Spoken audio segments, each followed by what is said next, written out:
l'Université d'Évry participe aux Nocturnes parce que ça nous semble important de s'inscrire dans cette dynamique autour de l'histoire. Ce sont des opérations au niveau national qui essaient à la fois de convoquer un public étudiant mais aussi d'ouvrir un petit peu au grand public pour montrer à la fois la place de l'histoire dans la société mais également des thématiques communes comme aujourd'hui images et histoire. Beaucoup de personnes parlent d'histoire sans être vraiment qualifiées.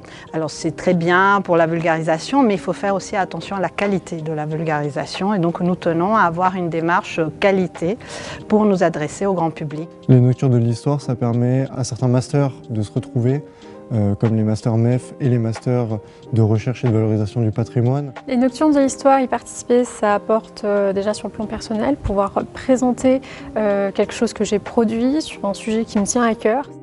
Les Nocturnes de l'histoire, ça permet de voir nos professeurs sous un autre jour. On va être amené à produire ce genre d'événements dans nos emplois futurs. Donc c'est aussi un moyen d'entrer un petit peu dans les coulisses, de voir comment ça se passe de l'autre côté et pouvoir mettre un peu la main à la pâte sur l'organisation. Alors le département Histoire a choisi cette thématique images et histoire parce qu'on s'est rendu compte que tous les enseignants ont travaillé beaucoup avec des images comme source historique. C'est parce qu'on vit dans un monde d'images qu'il faut aussi apprendre à les identifier, à les décrypter et ne pas subir ce que pourrait être sous la forme de fake news. Les images participent à toute une propagande visuelle politique. C'est important de les analyser dans leur contexte. Alors, ce qui est particulièrement pertinent aujourd'hui, c'est qu'on est toute une équipe d'historiens de l'Antiquité jusqu'à l'époque contemporaine.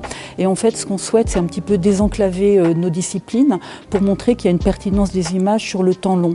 Par exemple, moi, je vais étudier des images antiques sur des vases de l'Athènes du 5e siècle. Mais en fait, le sujet que je vais étudier sur ces images, ça va trouver une résonance justement dans la modernité, à l'époque contemporaine.